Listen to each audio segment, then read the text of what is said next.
Welcome to Deloitte Tech Talks. I'm your host, Raquel Buscaino, and I lead Deloitte's Novel and Exponential Technologies team, where we sense and make sense of emerging tech. On today's episode, we're going to be taking a deep dive into the world of restaurants, and specifically, high-tech restaurants at that.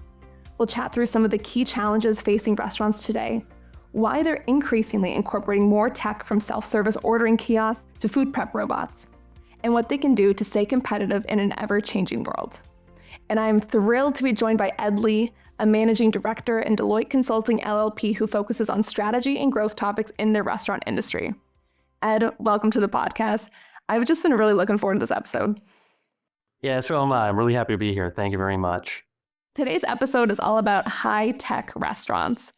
But before we dive even into the tech part of this, maybe we can just talk about restaurants in general first. What are some of the key challenges facing the restaurant business today, and what are they doing about it? So if you look at restaurant quarterly filings and what CEOs are saying online, as well as here at Deloitte, we've also been talking to restaurant executives and understanding what's on their mind. We're seeing 5 key themes emerge here. First one is real pressure to grow traffic and to grow same-store sales. And everybody's focused very tightly on how we can increase traffic, how we can get more people in the store, how we get every store growing as much as it possibly can. I think related to that and challenging that is high input costs. So whether that's direct materials or whether that's labor costs, restaurants are trying to be able to deal with those costs, but not elevate prices to the point where, they're losing traffic. So those two things are quite a bit in tension. There's a third area, which we're going to, I'm sure, dive into a bit more, which is the increasing pressure to offer a really good digital experience, from marketing through ordering and payment and loyalty programs and this kind of thing. It's become a bit of a basis of competition in the restaurant industry to make that experience in the digital space as great as it can be. And so that's a really important thing. So that's first 3. And then related to that, though, and in tension with that, is the IT costs are really accelerating in the restaurant business. You wanted to open a pizza store in the 80s, you had a phone bill, and that was kind of it as far as your cost to engage with your customers. Today, that's much more complicated. And then finally, another method to grow is growing units. Like, okay, I need to open more stores, whether that's in the US for American companies or internationally. And that's hard. Finding good locations, finding good franchisees to do that. So a lot of struggle out there, certainly opportunity for those who are doing well. Those are the kinds of things that we're hearing from executives today. You mentioned struggle is opportunity. That's a lot of opportunity right there. I mean, it sure is. A lot of opportunity. Yeah, trying to figure out more people, more units, high input costs, high IT costs, and then the digital experiences piece is almost changing consumer preferences in a way, where now they have to adapt to this digital age. It really is. And, when we here at Deloitte talk to consumers, because we've done some surveys of our own, the themes that kind of emerges is all about convenience. And particularly with younger consumers, they expect everything to be as easy as their phone. And if you think about it in your own life, when you need to order something digitally or you're listening to your music apps or whatever they are, it's one click away. And in restaurant land, you have to sort of try to marry that ease of use from a digital perspective with the physical world as well. And so that's struggle, but also an opportunity as restaurant companies get that right. If they can figure out a way to make that a frictionless experience so that I can very easily figure out what to order, or maybe even the technology is helping me to order, offering me relevant suggestions, bringing forward my favorites, bringing forward relevant deals and promotions that might entice me to order more. These kinds of things actually can end up helping to grow sales. Payment also making it super easy to pay as you go in your own lives through a drive-through restaurant. There's a lot of steps. You stop, you order, you stop, you pay. There's a lot of steps you have to go through. If restaurant can streamline that experience such that it's much easier, not only is the customer happier because it's just easier, but also it speeds the service. And the restaurants, if they can get more cars through the drive-through a day or whatever, they can actually grow sales. I think restaurant companies are sort of setting that to one side and saying, well, I built an app and that's fine. They might be missing an opportunity to really have a great experience that brings customers in and enables them to serve them much more quickly. You want to remove the friction digitally, you want to remove the friction physically, and you certainly want to remove the friction between the physical and the digital, because that's increasingly where it seems like restaurants are needing to focus even more on. Is this the case for quick service and also casual dining? It certainly is. Think about in your own life, making a reservation at a casual dining restaurant or a fine dining restaurant. That in the past would involve you waiting for the restaurant to open and calling and then waiting for the phone to ring 15 times until somebody picked it up. Now, there's a huge variety of restaurant apps where you can make reservations, the suggestions they give you. So that whole bit is easier. Going into a casual dining chain, you'll find sometimes kiosks on the table that make it a little bit easier to order or pay or can entertain you during your dining experience. Often the servers will have an iPad that they're wandering around with. And we at Deloitte are thinking about how this could even be enhanced in the future, where the iPad picks up who you are as you check into the restaurant. And then the server is ready with your past orders and your favorites and what kind of suggestions you might be willing to accept. And that's just a much better experience for you as well. It's interesting because kiosks, it felt like weren't a thing just a few years ago, and now they're everywhere. And I know in my life, I started to use them increasingly more. Is there any consumer behavior impacts towards using kiosks? Do people like them more? Do they like them less? What's been the implication of that? Restaurant companies get a bunch of benefits from that. And what appears on the surface is potentially perceived as negative, but the reality is actually much different. What we see is really different behavior from consumers. First, when you're coming up to a kiosk, our observation is customers take a little bit more time. They're looking through the menu a little bit more thoroughly. They may be taking their time to customize their orders in a different way. They don't feel pressure because there isn't a bunch of people standing behind them. And also, our observations in the marketplace and our experience is that those guest checks tend to be a little higher coming from kiosks. And so as a restaurant company, you're getting the benefit of people ordering more. As a customer, you're getting the benefit of having a much more relaxed ordering experience that you can very easily customize to your specific desires, and it ends up being a win-win. Wow, that's fascinating, especially about the pressure, because it is real. You know, when you've got a long line waiting behind you and you're just trying to get through, you don't want to be the holdup. That's real. That's right. And you've also been in line behind somebody who seems like they're taking forever. And that's not great either. So I think this ends up, reducing wait times too, which is great. Well, so with so many of these different consumer preferences changing, I'd have to imagine that this also causes a whole suite of impacts to the operations on the back end of the business itself. So how is the experience in the restaurant itself, in the kitchen, in the back room changing as a result? And what are some of those implications? It is changing now, and I think it's going to change a lot more moving forward. We're just starting to see a lot of these technology investments have been much more on the customer-facing side of the experience, where guests are demanding convenience. Convenience has been a big factor in restaurants and retails for a long time. At least that's what we've observed here at Deloitte. And so those kinds of things are just now really making their way into the kitchen. The first thing that many people in the industry are talking about would be things like robots. I've got this robot that can cook something or what have you. And in the end, those are helpful. I mean, any kind of automation that you can have to automate repetitive tasks in the kitchen is terrific.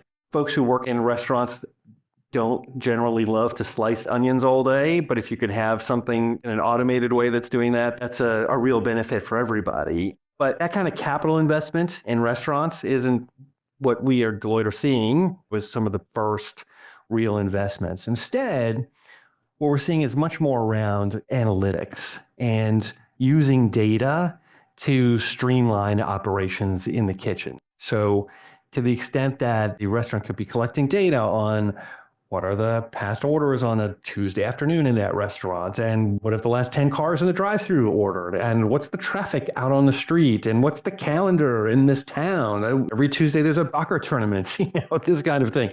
And the weather, okay, it's a hot day out. Boy, if we were to suggest ice cream with every order, we actually might get a much higher take-up rate than at other time. So leveraging data and analytics and then having that feed into any number of operations in the kitchen, everything from scheduling, so I could do a better job of predicting how many people will I need in the kitchen to work on Tuesday morning, given what I see is happening in the data, which products to prep for the next shift, because I see this sort of volume coming. What should I cook in the next 5 minutes? Because I'm seeing the consumption coming through and the data is telling me this. And so leveraging that technology just makes it a lot easier to work in a kitchen. Working in a kitchen, particularly in a quick service restaurant, is really taxing, and there's high cognitive load, and you're trying to figure out all of the different pieces that are happening in the restaurant. What should I do next? What should I do after that? And so thinking that through and enabling the technology to help you make those decisions in a much more timely way can, we've seen, make it a little bit more pleasant. No, it totally makes sense. And I also hear your point too on software or AI being first to be implemented, and then robotics, hardware being a secondary piece of this. Well, this is an exciting future that we're painting, a future where if the weather changes, we know that we need more ice cream, or if there's a soccer game, we can increase food prep, right? All that exciting stuff. Why aren't restaurants doing this right now? So what's the implementation challenges, the adoption challenges that they're facing in trying to upgrade their experience to realize these benefits? Restaurant companies can be overwhelmed with the amount of choices that they have for their investments. In our experience here at Deloitte, when we talk to restaurant executives, we will sit down with a team of the executives at a restaurant and they'll come back to us and say, look, there's dozens of things we could be doing. How do we think through what the priorities are? How do we make sure that we are doing the things that are going to make the biggest impact on our consumers and spend money in places that are going to have the best possible outcome for us from a return on those investments? And those are tricky questions, right? That's one, is how do I make choices? And then the second one is really getting their employee base, whether that's, at the headquarters or in the restaurant, to be educated on technology, to be trained on technology, to feel like it's something that's going to drive their benefit. A lot of restaurant companies are franchised, so none of this works without getting the franchisees to buy in and drive that adoption. And then once you make choices about what you're going to implement, then implementation has its own challenges. If you imagine a world where the machine is telling the person in the restaurant, okay, you should cook this many now, okay? And the person in the restaurant says, well, I worked here for a couple of years and I kind of know how many I should prep for this shift on a weekend morning. That may be true, but what we're finding is that often the machine actually does know more. It's just processing more data. And so driving that adoption in the kitchen is tricky. What we've seen here in Deloitte in the restaurant business, but we're also seeing in other industries, is if you enable the human to have a little bit more control over those suggestions coming from the technology, the adoption is much higher. And then look, over time, we'll see from our experience that the technology is more and more trusted as it works out. These are difficult challenges, and we're learning more all the time at Deloitte, and certainly the industry is learning more all the time as we implement these technologies in this space. One of the other things I was wondering is the restaurant industry typically has pretty high turnover. And so when it comes to embracing new technologies, how does that play into it? Is it harder to bring people on in that type of industry where there is turnover to get them to use new tools? Is it something where maybe AR or VR could be used to help train? Just given the high turnover, how are restaurants thinking about this? The restaurant industry can be a high turnover industry. One of the options we're seeing restaurant companies announce or begin to use is leveraging AI to help with that training and or to help with problem solving in the moment. So you can imagine a world in which you take all of the instructions for all of the equipment in a restaurant and pour that into a large language model, or you take all of the manuals from your equipment or the OSHA guidelines, pour it all in. And then you build an assistant for the restaurant. And so if the person in the restaurant has a question, okay, I'm seeing this error code on this piece of equipment. What should I do?